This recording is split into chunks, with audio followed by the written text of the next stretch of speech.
Oh, Hey John, how are you? ah, warm and swarthy here. Still warm in the shed. Maybe it's time for me to shave or something. Less of a spot for the mosquitoes to nest. I'm glad we're doing this when we do it. The heat of the day, because the mosquitoes don't come out until the afternoon, really. No Whew, all right. mosquitoes, no mosquitoes here, John. It's a little bit humid, but there's a nice gentle breeze. Quite afternoon for me. It's quite a pleasant afternoon. Well, I have my little sticker saying I gave blood today because of what yesterday I had bites on my neck and stuff. I was Ah, like, oh gosh. Anyway, yeah, a beautiful day here in the shed, my recording studio. so And so for everyone that's joining us, just to catch you up, this is the first proper episode after the introduction of our month-long Lake and Shed review of J.K. Rowling's works in celebration of her Kanreki, that is her 60th birthday. Very important anniversary. My name is Nick Jeffrey. I'm over here in beautiful South Wales by a little bit dry, but still picturesque lake in quite pleasant surroundings. John has voluntarily decided to shut himself up inside his Oklahoma City shed in something like 105 degrees. Such is the dedication for your viewing entertainment. So if you want to find out more about the idea behind this project, what we're trying to do, then there is our introductory video. Link will be found in the notes below. Without any further ado, John, what are we doing today? well, just a little further ado, the lake side of things is the biographical interpretation of her work, and the shed side is the intentional artistry that she does. She laid that out. That was her invitation. Read my books the way I write them, which is this lake inspiration and shed perspiration. Um, Today we're going to talk about it's the first book that she wrote. It's the first book, really, of the oeuvre. It's in a way it's far and away her best-selling book. Wikipedia says it's the fourth best-selling book of all time. Wow. Harry Potter and the Philosopher's Stone. I How about some quick facts about Philosopher's Stone, Nick? When was this thing published? So this was published in the UK in 1997. I think it was purchased at a by Scholastic for the U.S. publication in '98 and published in '99, or was it Yeah. published in '98? No, I think it was published in 99, shortly followed by Chamber, and there was just a little less than a year before Prisoner of Azkaban. So you got three books relatively quickly in the US. And there was that kerfuffle about basically Arthur Levine saying Americans won't buy a book with philosophy in the title. So, well, of course not. And so Rowling said she really regretted changing the title. That was like the only regret Yeah. that she had in the whole publishing thing. But turns out she was the one responsible for Sorcerer's Stone, which probably was the source of the regret, because that triggered the whole Potter panic. Yeah. Sorcery being invocational magic, and it got played right into the American culture war. Anyway, I think Levine offered the title School of Wizards or Wizards School, which actually the French went with. They went with École de Sorcière or something of that. Fascinating. Where was she at the time in '97? So she was in Edinburgh. So single mom in Edinburgh. She had just got a grant off of the Scottish government that was going to allow her, at least temporarily, to give up her teaching job. But she was teaching. She was teaching when. Yeah, she was. Yeah, she was teaching. She was teaching in a comprehensive school. This was the one where they said what's your second job or something, and made some joke about her being a stripper or something, right? That's right. Yeah.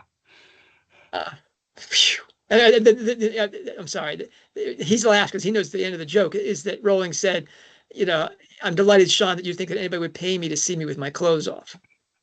Okay. That's right. Uh, Yeah. So, uh, so Rowling said it was perhaps not her most shining moment, but she was glad she said it. yes. So, Anyways, I mean, this is the turning point, really. The publication of this yeah, book. but She's just over the crisis of her life. The suicidal period coming back from Portugal. The CBT recovery. yeah. She and Jessica are in a pretty good place. She's winning these prizes, but it begins the next crisis of her life, which is really the Potter panic and Pottermania. Yeah. Everything in her life is turned upside down and inside out. So not Um, not not obvious at all in 1997 what this was going to become. So Bloomsbury gave her a very modest advance, dwarfed actually by the grant she got from the Scottish Council. The initial print run was 1,500 copies of the book. Only 500 in hardback. All the rest were paperback. The common wisdom at the time was that any half decent children's book could sell 500 hardback copies to libraries, which is why they're so outrageously expensive. I mean, we're talking hundreds of thousands of pounds, because where they do turn up, almost always they're ex-library stock and in dreadful condition. yeah, it's yeah, you could basically fund a child's education, Yeah. advanced education, maybe through graduate school, on a copy of those things. But you were Um, there practically from the beginning of the story because you were one of no, the early readers in the US, no? no. I um I really never heard of the books until the spring of 2000. And that's my first encounter with the books. I mean, I hope in these series we can talk about our first encounters Yeah. with these stories. My first encounter with the books was um, a woman who was working with me at Whole Foods Market. Um, and she recommended that I read these books to my kids, and she just loved them. And she was at Whole Foods Market. She had tattoos and facial piercings and delightful woman. Tiffany Flowers, I think her name was. Wonderful woman. And I was like, wow. But between Tiffany being the one recommending this and it being a book about witches and witch, I was just like, but it's this is I've told this story too many times. But if it finds its way into my house and I have to tell my children that I'm going to read it first and see if this is acceptable stuff, and I'm basically going to tell them why we don't read trash like this the next morning. I'm going to read like 3 chapters, find the invocational magic. I'm out of here. And instead, I stay up most of the night and read this wonderful, wonderful book. And the next day, I tell them they can read it, but the bad news is they have to read it. It's that good, And they thought that was a bit of reverse psychology. My oldest at that point being 11 years old, and anyway, and that began my fascination. I bought the other 2 books that were in print at the time. By the time the summer comes and Goblet of Fire is released, my kids, my 6 of my children who were then alive, and the 7th who was in utero, all went to the Midnight Madness party, the first really Midnight Madness release of a Harry Potter book in the United States, and the fun began. I should say that it was in Philosopher's Stone that I realized these books were being written at a very high level. These were not children's books per se, but these were books written by a very, very serious writer. I thought they were. My immediate impression was that they were at least as good as the Narniad, and as important. I hadn't even read Chamber and Prisoner of Azkaban at that point. It was just the first book was just that solid. Yeah. Um, anyway, what did you first encounter this series? So as a middle-aged man was the first time I read Philosopher's Stone. So I had more or less stopped reading fiction for a period of about 20 years. So the point at which I graduated university, um, I, I was just a non-fiction nut. I read crisp packets, the backs of cereals, anything, but it had to have lots and lots of facts in it. Um, and uh, around about 2018, I was going through a bad time. I just lost both of my parents, and I was gifted a copy of Casual Vacancy. And it was astonishing to me. I mean, revelatory to me, just how much pleasure I was getting out of reading other people's misery. Now, this may be, Boy, you found the gold mine for that.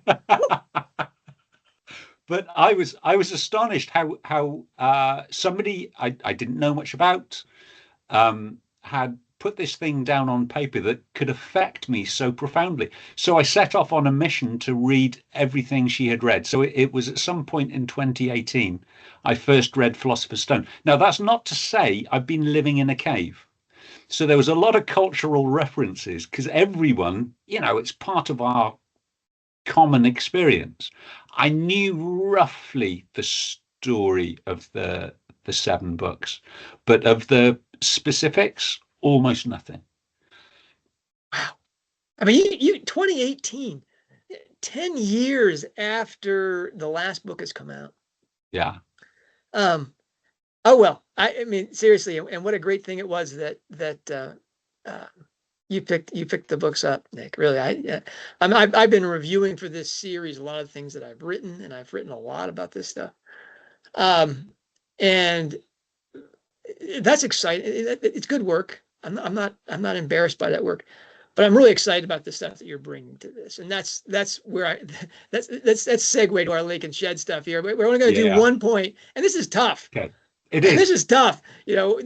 Choose one thing to say about these books, especially Philosopher's Stone, because I had one friend, a graduate of a PhD from St. Andrews, who told me that he thinks that Philosopher's Stone has to be read as the seed out of which all the other books grow, and those seeds are intentional. You can read it almost as the center of a circle, and all the books come out of Philosopher's Stone. I mean, Yeah. I haven't done that charting, but I mean, that a man of his intelligence, this is the guy who is a serious reader of Henry James and such. I mean, he thinks it's that critical a book. Um, and yeah, I can, gosh, I can go on all day. What point did you choose though from the Lake side of the house? Rowling's Right. biographical side of the house. So I wanted to go for something foundational, and the lake moment for Joe, if we believe that oft-told story. Then again, people tell stories so often it can sometimes be difficult to know what you remember or what you just remember retelling. But Joe's story was she's on a train, and the idea is boy's a wizard, doesn't know he's a wizard, goes to wizard school. So I don't think Joe has been a wizard or knows many wizards, but she does know about schools. So I'd like to focus on her lake inspiration for Hogwarts, or as it should be properly titled, Hogsmeade Comprehensive School. Now, again, you've cautioned me to go back to consider where and when this was written. Rowling was a young lady who had not had any work published, very little of which had been read by anyone else. And I'm sure that all of the writers she's read about writing would say, you write about what you know. Now, Hogwarts is a boarding school. She's never been to a boarding school. She's got two cousins, one of which went to a boarding school. But I don't think that would have given her the depth she needed to construct Hogwarts School of Witchcraft and Wizardry. So she constructed a comprehensive school that you board at. Now, how do I know that? How can I be so confident that it's not a fee-paying public school? It is a state-sponsored comprehensive. Well, there's several things. So, if it was a boarding school, the students would start at 13. At comprehensive school, the age they start, 11. State education starts at 11 in secondary schools here. Hogwarts has got to be a comprehensive school. It's co-ed. So she's read lots of boarding school stories, Mallory Towers, Billy Bunter, Tom Brown's School Days. She's read them all. They're all single sex. And in fact, in the 90s, still most boarding schools, fee-paying boarding schools, were single sex schools. The houses. Well, you haven't made the obvious point. The comprehensives are not single sex. Comprehensives are all, not all of them, but most of them are co-ed, are boys and girls going to the same school, same classes. The houses, and this sort of feeds into the co-ed as well. So both fee-paying public schools and comprehensive schools all have the house system and the prefects and all of that. It's common across both state and paid for education, but there is a difference. So in a boarding school, the house is usually a house. It's where you board, it's where you sleep. So when you apply for a school, you apply for the school and the house. And you may get accepted, or you may get asked to apply to a different house. But before you turn up, strangely, parents are really keen to know where their child's address is going to be, so they know what house they're going to. The very, very few co-ed boarding schools, and I'm talking just a handful, the houses for the boys and the houses for the girls are different houses. Because of course. Why would you not? Comprehensive schools are not like that. So comprehensive schools, you have your first day in the first year of comprehensive school, you don't know what your house is going to be. You go to an assembly of first years, and you get sorted. Now, there's no magical hat. There's usually a rather portly deputy headmaster with a clipboard calling your name out and saying which house you're going into, house and form. Rowling has talked about this. I think she remembers her house. I mean, she talks about this. Yeah. So in Whiting Comprehensive School, their 4 houses were, and this is going to test my memory, Armstrong, Hillary, Chichester, and Bannister. So what is that? Okay, so Armstrong, first man on the moon. Oh, jeez, an American. American. Bannister, the first man to run the 4-minute mile. Roger Bannister, yeah. Wow. Chichester, the first man to sail around the world single-handedly. And Hillary, Everest, one of the first 2 men to climb Everest. We don't know if Hillary was the first guy up there. He and Tenzing never revealed who was the first guy at the top. They were the houses. Joe's house, she was in Armstrong, so she was in the American house in Whiting. But this is a common experience. So I recall my houses in the comprehensive school that is just up the road. We had Llewellyn, Glyndŵr, Howell, and Rhodri, four Welsh heroes. Glyndŵr, whose house I was in, he's most famous in my town, Llantwit Major, for burning down the town hall. Yeah, the American. There's always going to be an American house there. That's great. That's wonderful.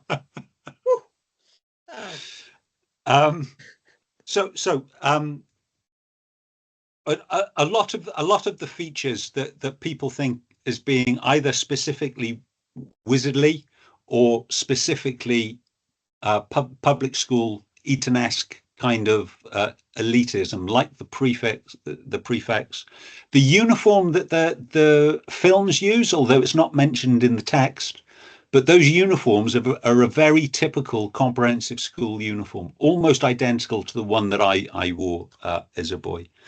If that's not enough, there's quite compelling arguments that she's based at least some of the teachers off of the teachers at Wydeen. So we have Snape almost certainly was based off of her chemistry teacher, John Nettleship.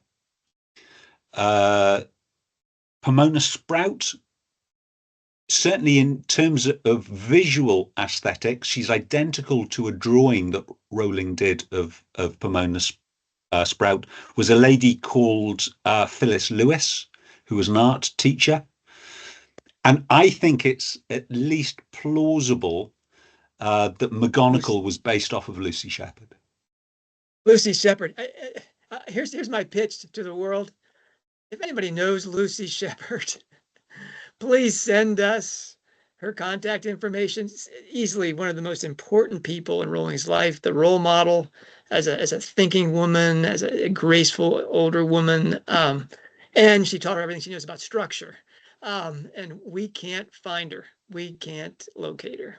Unbelievable. God willing, she's still alive.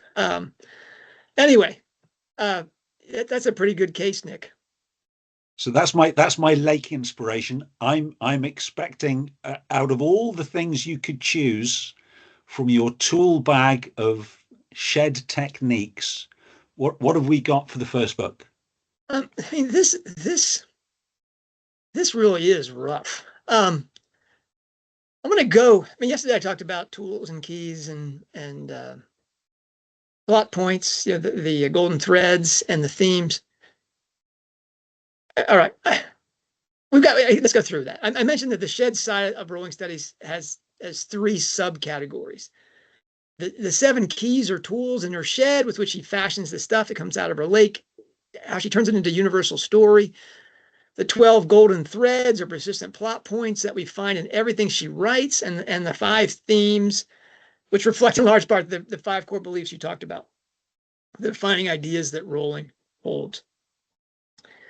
The chief difficulty in this Kanreki review of her 21 works from both the lake and the shed side of things, I think, is choosing which one of those 24 shed ideas to talk about.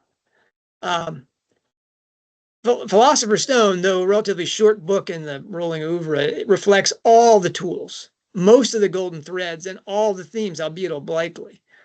I'm going to go with the tools, and of the 7, perhaps the most the obvious one and the most neglected one too, as these things usually go, which is Rowling's genre artistry. I'm really tempted, obviously, Philosopher's Stone, to go with the literary alchemy. That's kind of a hey in your face type thing, especially as I took so much abuse for it when I first started talking about the literary alchemy. I was like, it's in the first title. And then there's the ring composition, which is straight. I mean, it's almost a chapter by chapter imitation of C.S. Lewis's Lion, the Witch, and the Wardrobe. Same number of chapters, same story turn with a betrayal. I mean, that's for a later date. I'm gonna go with the genre thing though. I'm gonna go there to highlight that Rowling has done a decent job of misdirection on this score, so that even very serious readers rarely talk about it. Very, very quickly then. Again, this is one point. It's supposed to be short videos. Every author's first decision with respect to the story they're going to write is, what kind of story is it going to be? Is it going to be a romance? Is it going to be a detective cozy, some sci-fi thriller, whatever? Rowling's decision really was not to make a decision, or to just throw it all in the cauldron and see what comes out. I mean, she writes close to 10 different types of stories, all wrapped up inside the generic UK schoolboy novel. In addition to the schoolboy novel, we get an orphan piece like Dickens, sort of a David Copperfield, Oliver, twist type thing. We get the Bildungsroman, this coming of age story. We get high English fantasy. There's a lot of Tolkien and Lewis inside here. We get manners and moral fiction. Really, this is, Austen with this is Pride and Prejudice with wands. We get the alchemical drama. Really, we get Shakespeare and Yeats and the whole thing inside these books. We get political satire. We get the whole Minister of Magic thing and the retelling of the World War II allegory. We get an epic hero's journey, which she tweaks the whole Campbell-esque formula to make it Harry's journey, but still, there's a formula there. we get the postmodern tale of underdog triumph, um, and we get Gothic romance. There's like 15 elements of a Gothic novel, and Rowling hits all of them, and with she pours it on so heavily with the Gothic stuff that it's really much more of a parody than it is, an example of the genre. The schoolboy novel, though, is the core of the Hogwarts story, obviously, and it has a lot more formula expectations than just situated in a school. The rule to which authors make exceptions are the standards you find in Tom Brown's School Days, Enid Blyton's 2 6-volume schoolgirl series, and Charles Hamilton's endless Billy Bunter stories, the Greyfriar books. I actually got a couple of these books here. I had to come out to the shed today with a little bit of a library. I wanted to show we should do that before every one of our things here and say, hey, here's the book we're talking about. This is the first one that I didn't get a hardcover. I think I got a soft cover. Yeah, the soft cover was smuggled into my house, so I had a soft cover for many years, but now I've got my proper hardcover book. One of the nice things of the electronic version is it updates the cover art every time the cover art changes. Is that a good thing? Well, anyway, but yeah, this is, Thomas uses Tom Brown's School Days. That's really the point of origin for all of these things, and that's there's things that he does there that you're going to find in Enid Blyton, you're going to find in Charles Hamilton, and you certainly find in Harry Potter. Okay, there's the trio that have to be right at the core of the books. Right, it's told from the perspective of a boy or girl side the thing, the story hero or heroine. That protagonist has his or her best mate. Okay, he's usually good at sports, and the swatty, effeminate egghead. If it's a guy, he's relatively lame at sports, he can't play cricket, etc. And if it's a girl, then it's definitely Hermione. It's the all in for studies person. The school has a revered and a wise headmaster, features a sadistic science teacher, a crazy French instructor. And that's one of the funniest things about the Harry Potter books is you get Trelawney, is clearly the crazy French instructor. It's always a woman. You get a rival schoolmate from a wealthier family, and you get funny twins who play pranks.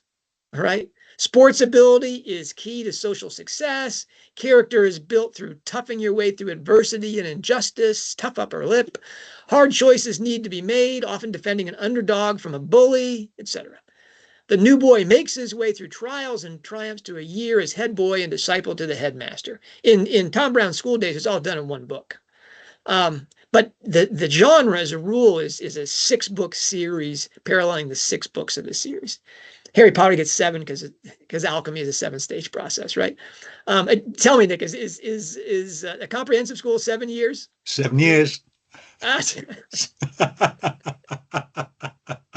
Should have guessed.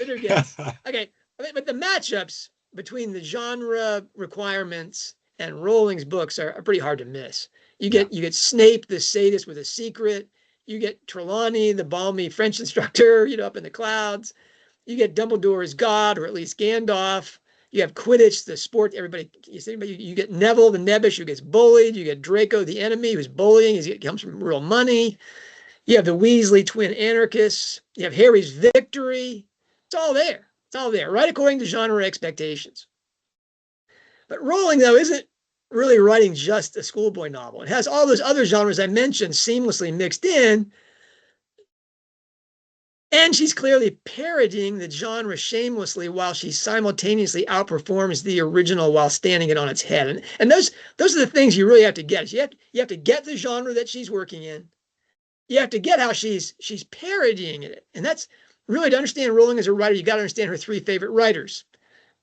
Colette, Austen, and Nabokov. And the only thing those 3 have in common, that's quite a set. That's really, what's the common ground of these 3 things? I mean, if they were fractions, you'd be scratching your head and multiplying, because it's really a tough set to match up. But the one thing that all three of those writers do is they parody. They're parodists. They're not satirists. Remember, Nabokov says, satire is a lesson, kind of hard taught in your face, take that type thing. Parody is a loving treatment, where you're taking your favorite author or a favorite type of story and playing with all of its expectations so that people that also love those things will recognize all the elements in it. Of course, because Americans, and I'm thinking about myself here as much as anybody, are absolutely ignorant of the schoolboy novel tradition. All those things went right over our heads. I mean, we loved Snape or hated him, and we laughed at Trelawney, and we admired Dumbledore, but we didn't understand all of those things were coming out of Tom Brown and Hamilton and Blyton. That we didn't get that. We didn't see that stuff. But that's really what Rowling is after. And then not only is she parodying it lovingly, but she turns it on its head. Now, Amy Sturgis, really one of the original Potter pundits. I mean, and with Lana Whitehead, one of the, there's only three of us that have made real contributions to Rowling studies through the first three generations of the field. And Amy Sturgis is certainly one of them. But in 2015, she wrote a piece called Hogwarts in America about the Fantastic Beasts books.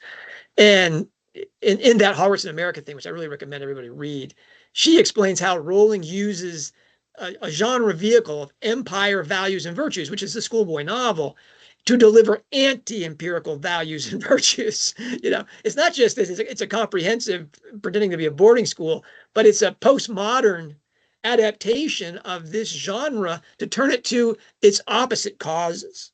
Things that Thomas Hughes in Tom Brown's School Days wouldn't have recognized as virtues and values at all. Anyway, if the loving parody of schoolboy and schoolgirl series was not obvious enough in the humor of the books, it's right there in the name of the school, Hogwarts. All right. Now, Rowling in 2001, remember that year, said that she got the name from a plant at a public garden. She was asked, "Do you put images from your dreams into your books?" And she said, "Ideas come from all," sorry to make my face this way, because it's just, this is just too much. "Ideas come from all sorts of places, and sometimes I don't realize where I got them from." A friend from London recently asked me if I remembered when we first saw Hogwarts. I had no idea what she was talking about. And I signal eye roll there. And until she recalled the day we went to Kew Gardens.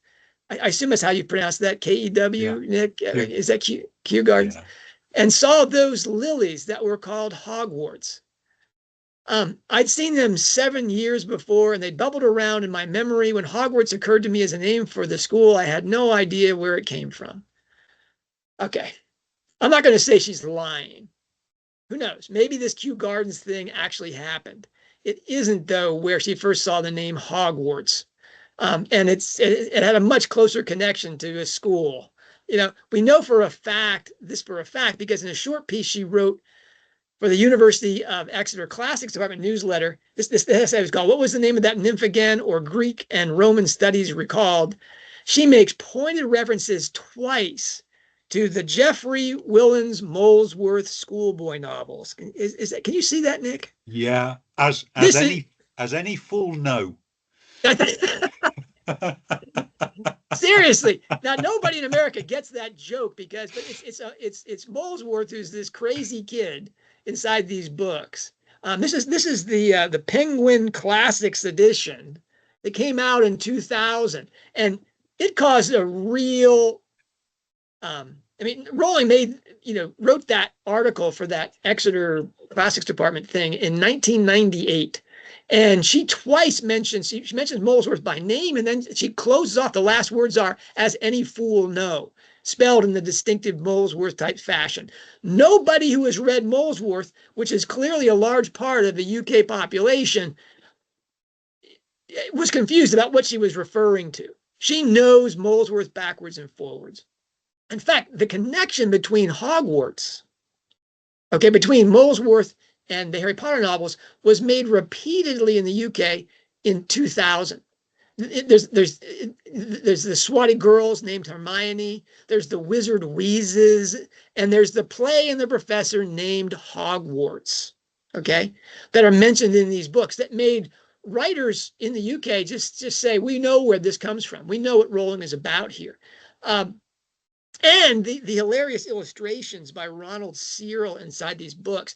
If you look at them and then go to the Rowling library and see the illustrations that Rowling herself was penning, they're very, very close to this. Okay. This was all before. I mean, these illustrations look like prototypes to Rowling's own line drawings.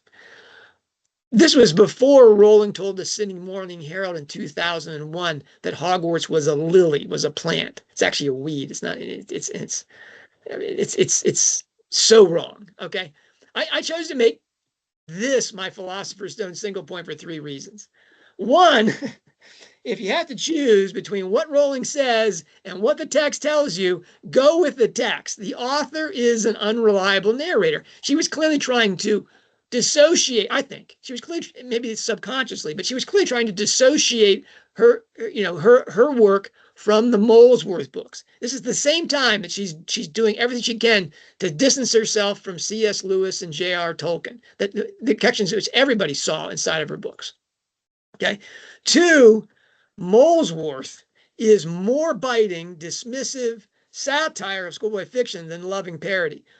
Willens, who grew up and taught in English public schools overseas, mostly in Crete and Smyrna, is writing something akin to a Mad Magazine send-up of Tom Brown with illustrations out of the New Yorker and maybe even the illustrations out of Playboy. I mean, this is hard stuff. This is not for kids. I think in the end that Rowling's orphan schoolboy novel in its Gothic setting owes much more to Willens and Molesworth than the Howard Blyton or the Billy Bunton books. It's much more satirical than parody, but it's hard. It's you're meant to laugh out loud at what he does with that genre. Third and last, and this is really the takeaway. Rowling readers are not going to get her real genius and literary magic until they spend a lot of time thinking about the answer Rowling made to the genre question. What kind of story am I going to write? And how, as she put it in 2005 in her talk with Lev Grossman, how she worked to subvert the genre, to turn it upside down. Okay, so there's a lot you could. So I'm talking about all the Harry Potter novels, but it really comes to the fore with the sorting and the whole engagement with Hogwarts and Harry's, fascination and really all of her readers. Just the introduction to Hogwarts and our wanting to go there. It's such a wonderful, exciting place. Is Rowling's magical adaptation of a genre to meet her ends, which are quite the contrary quite the opposite of what they were to Enid Blyton and to Thomas Hughes, and Tom Brown. Whew. So yeah, two things I hope that have exploded some of your ideas. Nick has just said this is not a public school. This is an English state school, comprehensive. I love that. And now I'm telling you that, it's if you don't get the genre thing, you're not going to get all those things. And we're going to talk about the other genres, especially the alchemical piece, in the coming novels. So I assume we're doing this in sequence, right, Nick? We're gonna. I think it would make sense. So next up will be Chamber of Secrets. Same title, I think, in both the US and UK. Yeah, I mean, Chamber of, I don't know about you, but Chamber of Secrets for me was when my mind really exploded. The finish to Chamber of Secrets, which is going to definitely be what I'll be talking about tomorrow, really was what made me think these are much more than just fun kids books. I mean, there's the scene in Philosopher's Stone with the unicorn and stuff like that. That really made me think, wow, these are Christian books. But the end of Chamber of Secrets, wow. You gonna give any hints at all about what you're going to talk about? Any cars you want to mention? I don't want. I am. I'm going to commit myself. Like you, John. There's so many to choose from each. So I'm gonna today's pillar of lake inspiration was all about the Seven Ages of Joe for me. This was her second age, at the age of her education. I'm going to switch pillars, I think, for tomorrow, and I'm going to go on character. So I'm going to go on her friends, her acquaintances, the people she works with, who may or may not be animate. John, Okay. any sneak peeks on your shed inspiration? Oh, I've already said I'm going with the finish. I'm gonna talk Yeah, about the medieval morality play inside this book. I mean that was to me like, wow, this lady is a very, very serious writer. And I'm also going to talk a little bit about um, how it's how the there's two warring interpretations of that scene.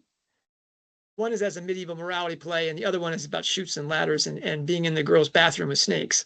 Well, well, so we'll talk about that. Um, I'm ready to get out of the shed here, Nick. yeah, Uh, yeah, yeah. I think you need a cold shower, maybe a cold beer. yeah, I'm gonna. What was that beer you gave me in Wales? The one with the brains one. Um, Brains bitter, best, famous Welsh beer. I think I'm gonna go have some brains. Um, Thanks, Okay, Nick. I thank you, John. you know, we'll be talking.